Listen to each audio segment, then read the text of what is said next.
Wait, what? It's connected to the house? The garage? You what? I still don't get this. You don't have switches on your socket. German's first time renting in the USA. You're saying I do not have to build a Kleiderschrank myself? There are some things Americans see every single day that have become completely invisible.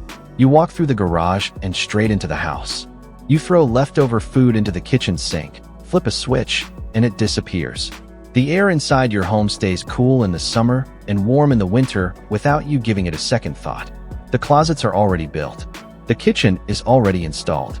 The laundry has its own room. For millions of Americans, this is just everyday life. But for many visitors arriving from Europe, stepping inside an American home can feel like stepping into a completely different world. It's not just that the houses are bigger. It's that almost everything inside them works differently. The kitchens, the bathrooms, the bedrooms, even the electrical outlets. Things Americans barely notice are often the very first things Europeans can't stop talking about. Some are amazed by the amount of space. Others can't believe how much technology is built into an ordinary family home. And some are left wondering why a single house needs a basement, a pantry, a laundry room, and a garage that's connected directly to the living room. At first glance, it might seem like Americans simply enjoy having bigger homes. But the real story goes much deeper than that. The way homes are built in the United States reflects a different way of living. More space, different weather, different lifestyles, different expectations of comfort and convenience. That's why so many first-time visitors find themselves stopping every few minutes just to ask, "Wait, what is that?" Today, we're looking at some of the biggest reactions Europeans have when they step inside American homes for the very first time.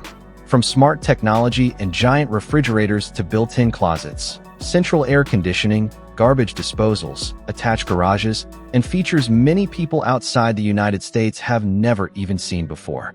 These reactions aren't just entertaining. They reveal how two parts of the world solve the same problem, building a home, in completely different ways. Let's see what caught their attention first.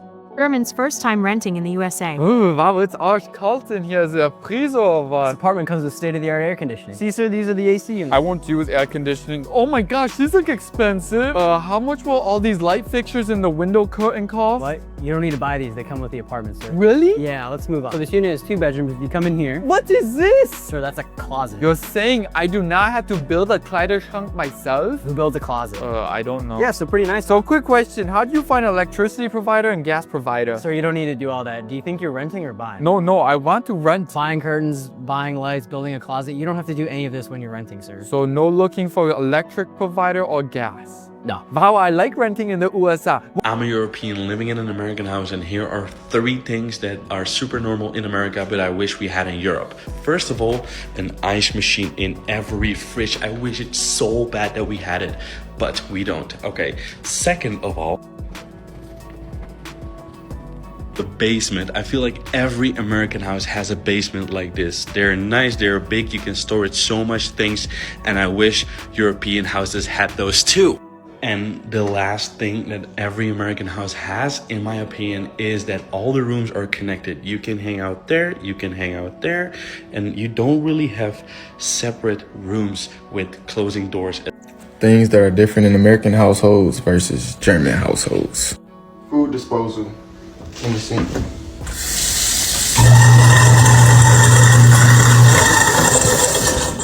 Gone. 2, the doorknobs. Completely different. 3, the windows. And slide. I think I'm on number 4, the AC. This is our AC, air conditioner, and heater. This is what keeps the house hot and cold. And it comes out of this, but they're all around the house. 5, ceiling fans. Most German homes don't have ceiling fans, but we do in America. Lastly, the closets. Boom. These are American closets or something like this. It's not like German closets. What is this propeller? What? No, it's just a fan. A fan? Yeah. That's so dangerous. What if it falls on top of you? What do you? It's not gonna How fall. do you even turn this thing on? Well, with those things. You see those? That's so dangerous. What if your hands get stuck in there and then you die? You're not gonna put your hands. Why do Americans not just open the normal, like a normal people open the window? Why do you install this propeller? It's this not suicidal propeller. It's not a propeller. It's just. You can die from this. If this falls on the top of your head, you're dead. But there's a table. Dead. There's a table. Okay. Yeah, it falls like. What if you eat and then this propeller falls on top of you? You're toad. It's not gonna fall. It doesn't even give like natural air. It's not gonna fall. You can't open. And the lights under it, that's literally like death. Can you not put your hands so It's a close death to? recipe. Don't put your With hands. the light and the air together, toad.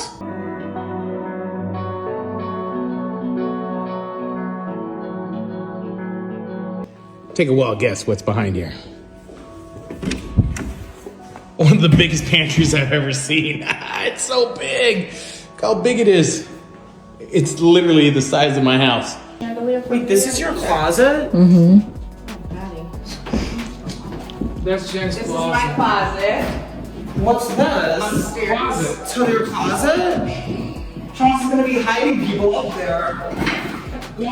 Wait, is this actually a closet? This is like giving Carrie Bradshaw. And we have the sketches of the closets on the walls.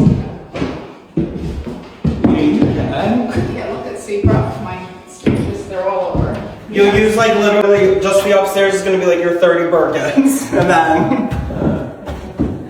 Wow, this is like incredible. This is like a bedroom. 5 things in my American apartment that would put a German into a coma. First up is a closet that's already built in. In Germany, you literally have to build the entire structure yourself, and this is already here, so it's perfect. This one right here is my favorite. It's central AC and it controls the entire house. It's so nice during the summer. You can just decide if you want it cooler or cozier. Next up is that the entire kitchen is already included. The stove is included, the dishwasher is included, and the fridge, because starting in 2026, the landlord has to provide a fridge in California as well. We also have a washer and dryer in the unit.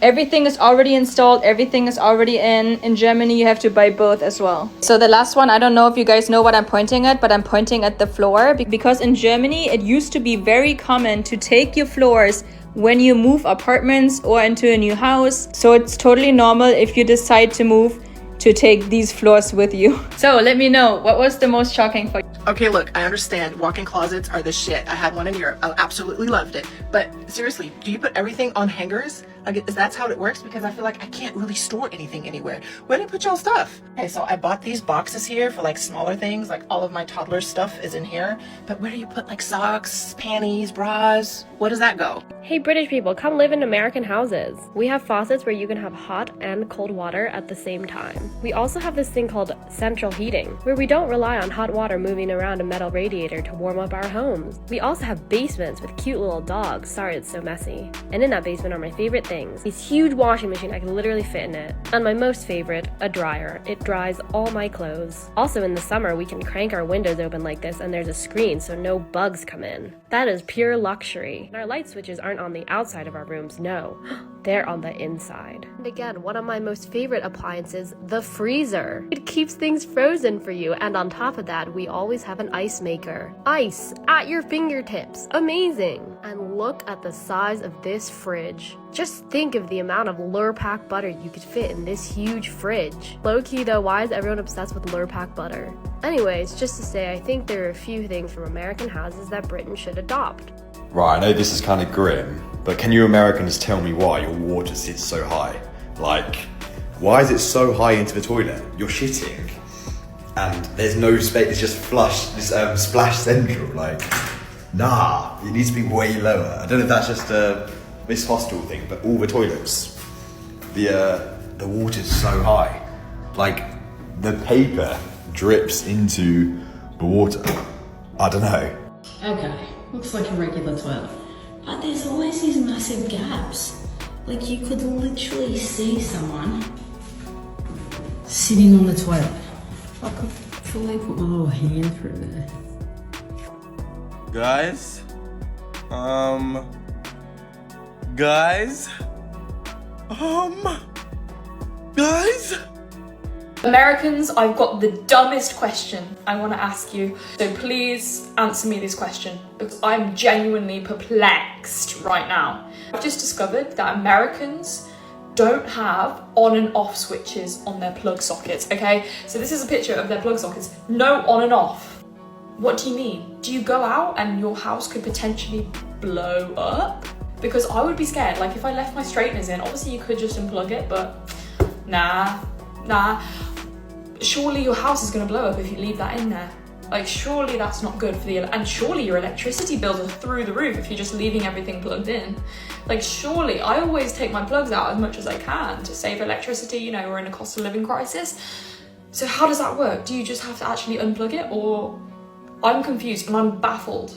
This is one thing we've realised since living in the US. When we're down in Florida at my dad's place, my dad is fanatical about closing the door to the yard behind you and the front door, and no windows can ever be open.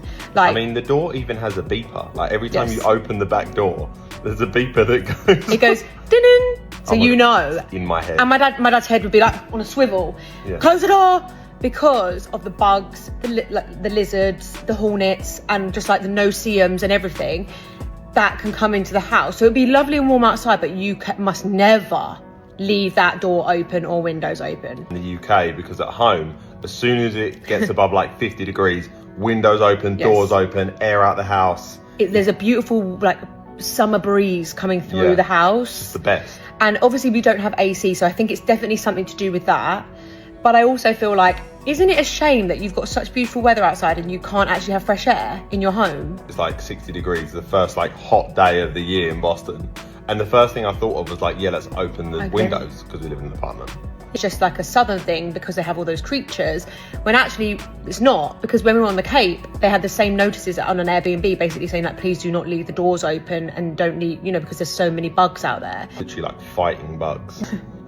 So then we were like, okay, is this across the whole of the US where like they rely on their like climate controlled indoors and they go outdoors, like they physically go outdoors to have fresh air? A lot of people dry their clothes on like washing lines outside. Yeah, people love hanging their clothes outside. I've never seen that in America. In the South, I'm assuming because it's like humid and damp air, you wouldn't dry your clothes outside. We're not bitching on AC. I love AC. It's the greatest thing probably ever invented. So. But you need to combine it with having a humidifier inside your apartment, which I do have. Like I cannot live without my humidifier. Like sponsor me, humidifier.com, sponsor me. Like I've just been thinking, and I feel like I've worked out how I know that I'm meant to live here and not in the UK. It's based on a feeling. So when I used to go away on holiday or vacations from the UK to somewhere else, every time I would land back in the UK, I would get that horrible feeling like, oh, I'm back home again. Like, oh, it's probably grey and back to the grind, back to work.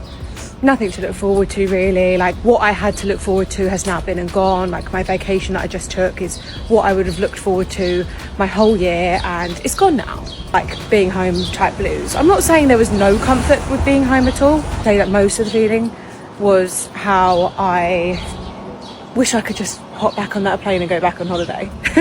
And now every time that I come home from somewhere else, whether that be within the US or the one time that I went back to the UK, I don't get that feeling anymore. I don't even get it about going back to work. And it's really strange because I've always felt that way. And I come back to Boston, and I'm not saying there aren't days where I'm like, oh, like it's raining, or especially in the winter, like it gets to the point where I'm like, oh my God, get me out of here. After watching all of those reactions, one thing becomes incredibly clear. Most Americans don't think twice about these features because they've grown up with them. They're simply part of daily life. But for someone arriving from Europe, they're impossible to ignore. A kitchen that's already fully equipped. A closet that's built into the wall. A house with central air flowing through every room. A garage connected directly to the home. A basement waiting to become a gym, a movie room, or extra storage. A pantry large enough to hold weeks of groceries. None of these things exist in quite the same way across much of Europe, and that's what makes these reactions so fascinating. They're not really reacting to luxury. They're reacting to a different philosophy of home design. American homes have generally evolved around space, convenience, comfort, and modern family living. Many European homes, on the other hand, were shaped by older cities, centuries of history, denser neighborhoods, and different building traditions. Neither approach is necessarily better. There's simply different answers to the same question. What should a home provide for the people who live there? And sometimes it takes an outsider walking through the front door to remind us that the things we consider ordinary can be extraordinary to someone else. Now we'd love to hear from you. If you live in the United States, what's one feature in your home you've always taken for granted until you saw someone else react to it? And if you've ever visited America from another country, what surprised you the most the first time you stepped inside an American home? If you enjoyed this video, don't forget to subscribe. We explore the moments that happen when different cultures see America through fresh eyes, and sometimes discover that the biggest surprises aren't outside the house at all, but waiting behind the front door.